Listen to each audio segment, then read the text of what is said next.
नमस्कार दोस्तों, सत्यम education hub के ऑनलाइन यूट्यूब चैनल में आपका हार्दिक स्वागत है। आज है 3 मई और हम 3 मई के करंट अफेयर्स इस क्लास में डिस्कस करेंगे। 3 मई से जितने महत्वपूर्ण क्वेश्चन बन सकते हैं इस क्लास में आपको कवर करवाए जाएंगे। तो दोस्तों, अगर आपको क्लास पसंद आए तो इसे लाइक, शेयर और हमारे चैनल को सब्सक्राइब जरूर कीजिएगा। तो दोस्तों, स्टार्ट करते हैं हम 1 नंबर क्वेश्चन से। हाल ही में किसने एमएसएमई मंत्रालय के सचिव का कार्यभार संभाला है? तो बात करें एमएसएमई तो mini small and medium enterprises. अगर इस मंत्रालय की बात की जाए तो इसके जो मंत्री हैं वो है नितिन गडकरी, और अगर इसके सचिव की बात करें तो सचिव का जो पद है वो संभाला है अरविंद कुमार शर्मा ने। और इसके बारे में महत्वपूर्ण और बात है, जो एमएसएमई की बात करें तो micro small and medium enterprises MSME की फुल फॉर्म है। इसकी स्थापना 2007 में हुई थी और इसका मुख्यालय नई दिल्ली में है। और अगर आपसे अभी पूछा जाए एमएसएमई मंत्री कौन है तो वो ध्यान रखिए, नितिन गडकरी जी हमारे एमएसएमई मंत्री हैं। 2 नंबर क्वेश्चन की बात करते हैं। हाल ही में किसने कोरोना वायरस का खात्मा करने के लिए इलेक्ट्रोस्टैटिक कीटाणु शोधन मशीन विकसित की है? इलेक्ट्रोस्टैटिक कीटाणु शोधन मशीन है जो सीएसआईआर और सीएसआईओ दोनों के संयुक्त सहयोग से ये मशीन को बनाया गया है, ये बात ध्यान रखिए। तो ऑप्शन नंबर सी हमारा राइट आंसर होगा। अब बात करते हैं सीएसआईआर क्या है और सीएसआईओ क्या है। इससे पहले इस मशीन के बारे में थोड़ी जानकारी लेते हैं। इलेक्ट्रोस्टैटिक कीटाणु शोधन मशीन इलेक्ट्रोस्टैटिक सिद्धांत पर कार्य करती है और सूक्ष्म जीवों और वायरस को खत्म करने के लिए कीटाणुनाशक की समान और बारीक स्प्रे बूंदों का इस्तेमाल करती है। यह इनका उत्पादन करता है और इस प्रकार यह बहुत प्रभावी ढंग से कोरोना वायरस और रोगाणुओं को खत्म कर देता है। तो बात करें अब CSIR की, तो council of scientific and industrial research, और CSIO की बात करें तो साइंटिफिक इंस्ट्रूमेंट ऑर्गेनाइजेशन CSIO। ये बात आप ध्यान रखें। 3 नंबर क्वेश्चन की बात करें। हाल ही में विश्व ट्यूना दिवस कब मनाया गया? तो अगर बात करें विश्व ट्यूना जो कि एक मछली की प्रजाति है और इन्हीं के लिए एक दिवस मनाया जाता है, विश्व ट्यूना दिवस 2 मई को। और बात करते हैं इससे संबंधित कुछ महत्वपूर्ण जानकारी की। इस दिवस का उद्देश्य मछली के महत्व के बारे में लोगों को जागरूक करना है और इसे 2017 में पहली बार मनाया गया था। तो विश्व ट्यूना दिवस है जो 2017 में पहली बार मनाया गया था और इसे मनाने की घोषणा संयुक्त राष्ट्र संघ ने की थी। अब बात करते हैं संयुक्त राष्ट्र संघ के बारे में कुछ महत्वपूर्ण तथ्य। यूनाइटेड नेशन, इसकी स्थापना 24 अक्टूबर 1945 को हुई थी और इसका मुख्यालय न्यूयॉर्क शहर में है। वर्तमान में इसमें कुल 193 सदस्य देश हैं और इसके वर्तमान अध्यक्ष की बात करें तो एंटोनियो गुटेरस इसके वर्तमान अध्यक्ष हैं। ये बात आप ध्यान रखें। तो दोस्तों, मई मंथ के कुछ महत्वपूर्ण जो दिवस बनते हैं, डेज बनते हैं, उनके बारे में हम देखते हैं। तो 1 मई को मनाया गया अंतर्राष्ट्रीय मजदूर दिवस। 1 मई को मनाया गया और थीम थी इसकी सामाजिक और आर्थिक उत्थान के लिए मजदूर वर्ग एक हो। सामाजिक और आर्थिक उत्थान के लिए मजदूर वर्ग एक हो। दोस्तों, आज है 3 मई और 3 मई को एक दिवस जिसका नाम है विश्व प्रेस स्वतंत्रता दिवस। आर्टिकल नंबर 19 जिसमें लिखा गया है कि प्रेस की स्वतंत्रता। और दोस्तों, प्रेस की स्वतंत्रता के हालात में हमारे देश का हालात कुछ अच्छा नहीं है, लेकिन यहाँ अगर हम बात करें कि 3 मई को जो ये दिवस मनाया गया है, इसकी थीम की अगर बात की जाए तो safety of journalist, press freedom and media capture. Safety of journalist, press freedom and media capture. और इसकी मेजबानी है जो 2020 में वो नीदरलैंड को सौंपी गई है। अगर बात करें 7 मई को मनाया जाता है विश्व अस्थमा दिवस। 8 मई को विश्व रेड क्रॉस दिवस। 11 मई को विश्व प्रवासी पक्षी दिवस, 12 मई को अंतर्राष्ट्रीय नर्स दिवस, 16 मई को अंतर्राष्ट्रीय संग्रहालय दिवस, 20 मई को विश्व मधुमक्खी दिवस। और दोस्तों आप मेरे को कमेंट में बताइए कि मधुमक्खी पालन को क्या कहा जाता है, मधुमक्खी पालन को क्या कहा जाता है। 20 मई की और बात करें तो विश्व माप दिवस मनाया जाता है।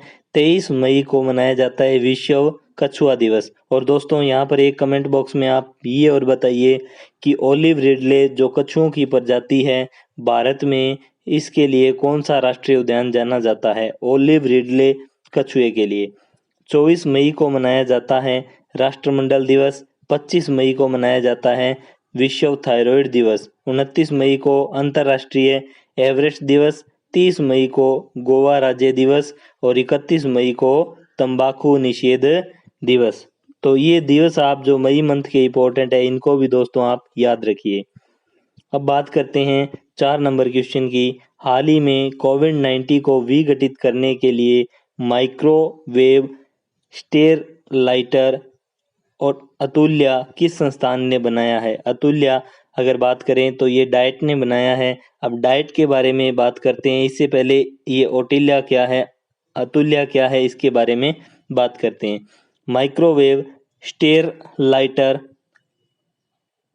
ओटिल्या 56 डिग्री से लेके 60 डिग्री तापमान में विभेदकारी हीटिंग की मदद से कोविड-19 वायरस का विघटन करेगा। अगर मैं बात करता हूं अतुल्या 56 की, अतुल्या 56 है, ये 56 से 60 डिग्री के अंदर हीटिंग के माध्यम से कोविड-19 के वायरस को ख़त्म करेगा। और अगर ये बात करें हम, ये संस्थान है जो महाराष्ट्र राज्य के पुणे शहर में स्थित है, ये बात आप ध्यान रखें।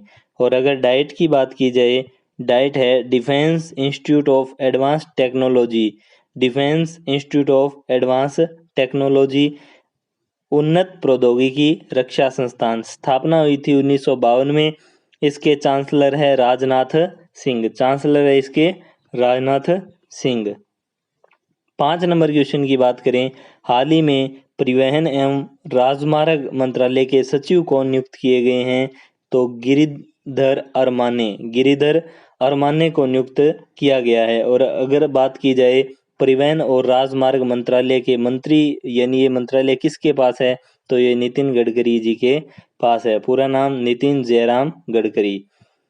6 नंबर क्वेश्चन की बात करें, हाल ही में किस भारतीय को American academy of arts and sciences की मानक सदस्य के रूप में चुना गया है। American academy of art and sciences की मानक सदस्य के रूप में शोभना नरसिम्हन को चुना गया है, शोभना नरसिम्हन को चुना गया है, ये बात आप ध्यान रखें। 7 नंबर क्वेश्चन की बात करें, ओपन बजट सर्वेक्षण 2019 में बजट पारदर्शिता एवं जवाबदेही report, budget transparency and accountability के मामले में भारत की रैंक क्या है, तो भारत की रैंक 53वीं है, 53वीं। अगर बात करें यहाँ पर ये किसके द्वारा जारी किया जाता है, तो इंटरनेशनल बजट पार्टनरशिप IBP इसको जारी करता है। टोटल 117 देशों की रैंक जारी की थी, जिसमें न्यूजीलैंड 1 नंबर पर है और भारत का स्थान 53वां है, ये बात आप ध्यान रखें। 8 नंबर क्वेश्चन की बात करते हैं, किस देश ने बौद्धिक संपदा संरक्षण के लिए भारत को प्राथमिकता की सूची में रखा है। बौद्धिक संपदा संरक्षण के लिए भारत को प्राथमिक सूची में अमेरिका ने रखा है और अमेरिका ने कुल इसमें 10 देशों को रखा है। तो यहाँ 10 देशों की बात करें तो अर्जेंटीना, अल्जीरिया, चिली, रूस, इंडोनेशिया, सऊदी अरब, वेनेजुएला और यूक्रेन को भी इस सूची में शामिल किया गया है। अगर बात करें अमेरिका के बारे में, तो अमेरिका जिसे यूनाइटेड स्टेट ऑफ अमेरिका कहा जाता है, राजधानी इसकी वाशिंगटन DC है, करेंसी अमेरिकी डॉलर है, राष्ट्रपति यहाँ के डोनाल्ड ट्रंप है। 9 नंबर क्वेश्चन की बात करते हैं, कौन सी खिलाड़ी फेड कप हार्ट अवार्ड के लिए नामांकित होने वाली पहली भारतीय बनी है, तो ये बनी है सानिया मिर्जा जो कि टेनिस से संबंधित खिलाड़ी है, ये बात ध्यान रखिए। सानिया मिर्जा का संबंध टेनिस से है और फेड कप हार्ट अवार्ड की शुरुआत 1963 में ITE। ITE का मतलब है इंटरनेशनल टेनिस फेडरेशन के द्वारा इसकी शुरुआत की गई थी। 10 नंबर क्वेश्चन की बात करते हैं। हाल ही में रंगभेद के खिलाफ संघर्ष करने वाले कार्यकर्ता डेनिस गोल्डबर्ग का निधन हो गया। वह किस देश के थे? तो डेनिस गोल्डबर्ग की बात करें तो वह दक्षिण अफ्रीका के थे, ये बात ध्यान रखें। और दक्षिण अफ्रीका की 3 राजधानियां हैं। प्रिटोरिया जो यहाँ की कार्यपालिका राजधानी है, ब्लोमफांटेन न्यायिक राजधानी है और केपटाउन यहाँ की विधायिक राजधानी है। और यहाँ की अगर मुद्रा की बात करें, दक्षिणी अफ्रीकी रेड यहाँ की मुद्रा है और राष्ट्रपति सिरिल रामाफोसा है। 11 नंबर क्वेश्चन की बात करें, हाल ही में अंतर्राष्ट्रीय श्रमिक दिवस कब मनाया गया? जो हम पहले ही पढ़ के आए हुए हैं, 1 मई को मनाया गया। ये बात ध्यान रखिए, दुनिया भर में मजदूरों के योगदान को सम्मानित करने के लिए 1 मई को अंतर्राष्ट्रीय श्रमिक दिवस या मजदूर दिवस मनाया जाता है। 12 नंबर क्वेश्चन की बात करें, हाल ही में किस राज्य के काले चावल को जीआई टैग दिया गया है? तो मणिपुर के काले चावल को जीआई टैग दिया गया है। जीआई टैग मिलने के बाद वह चीज़ वहाँ की स्पेशलिस्ट हो जाती है और मतलब पूरे भारत में या पूरे विश्व भर में उसकी एक अलग ही पहचान होती है। जीआई टैग के बारे में अगर बात करें थोड़ा, मणिपुर के काले चावल के साथ अन्य 2 स्थानों की प्रमुख वस्तुओं को जीआई टैग दिया गया है। इसमें गोरखपुर के टेराकोटा और कोविलपट्टी की कदलाई मितई। और मणिपुर के काले चावल को चा खाओ भी कहा जाता है। चावल मिठाई दलिया बनाने के काम आता है। गोरखपुर के टेराकोटा जिसे दोमट मिट्टी से हाथी घोड़े जैसे जानवरों की आकृतियां सजावट की चीजें बनाई जाती है, जबकि कोविलपट्टी की कदलाई मिठाई एक मूंगफली की कैंडी है। ये बात आप ध्यान रखें। जीआई टैग ये जैसे कोई भी विशिष्ट उत्पाद या विशिष्ट क्षेत्र के विशिष्ट उत्पाद के लिए दिया जाता है। और जीआई टैग कृषि उत्पादों, प्राकृतिक वस्तुओं और निर्मित वस्तुएं उनकी गुणवत्ता के लिए दिया जाता है। ये बात आप ध्यान रखें। बात आई है मणिपुर की, तो मणिपुर की बात करते हैं तो राजधानी इसकी इम्फाल। और अगर बात की जाए तो मणिपुर के जो मुख्यमंत्री हैं N Biren Singh BJP party से हैं। गवर्नर नजमा हेपतुल्ला है। मणिपुर के 3 पड़ोसी राज्य हैं, असम, नागालैंड और मिजोरम। तो यहाँ अगर बात करें तो मणिपुर जो 7 सिस्टर के अंदर से मणिपुर भी एक है। मणिपुर में 2 लोकसभा की सीटें हैं, राज्यसभा की सीट 1 है और विधानसभा की सीट 60 है। और मणिपुर से संबंधित एक विशिष्ट बात कि यहाँ पर एक लोकटक झील है जो कि मणिपुर में है और इसी पर एक नेशनल पार्क बना हुआ है, केवबुल लामजाओ नेशनल पार्क, और इसे तैरता हुआ नेशनल पार्क भी कहा जाता है। तो तैरता हुआ राष्ट्रीय उद्यान मणिपुर में है। कौन सी झील पर है? लोकटक झील पर है। 13 नंबर क्वेश्चन की बात करते हैं, हाल ही में किस राज्य ने 1 मई को अपना स्थापना दिवस मनाया है? तो 1 मई 1960 को बम्बई से अलग होकर बम्बई से 2 नए राज्य बनाए गए, महाराष्ट्र और गुजरात। तो ऑप्शन नंबर सी हमारा राइट आंसर हो जाएगा, 1 मई 1960। 14 नंबर क्वेश्चन की बात करते हैं, हाल ही में दुनिया का सबसे ज़्यादा देखा जाने वाला कार्यक्रम कौन सा बना? तो रामायण।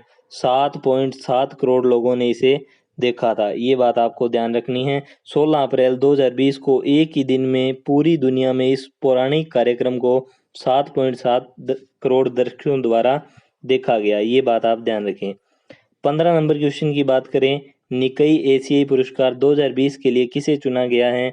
तो प्रोफेसर टी प्रदीप को चुना गया है।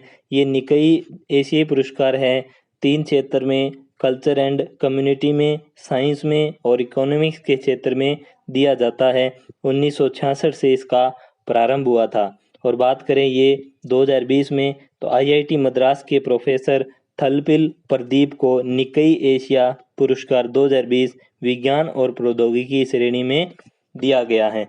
तो दोस्तों 15 हमने इंपॉर्टेंट क्वेश्चन 3 मई के इस क्लास में कंप्लीट किए।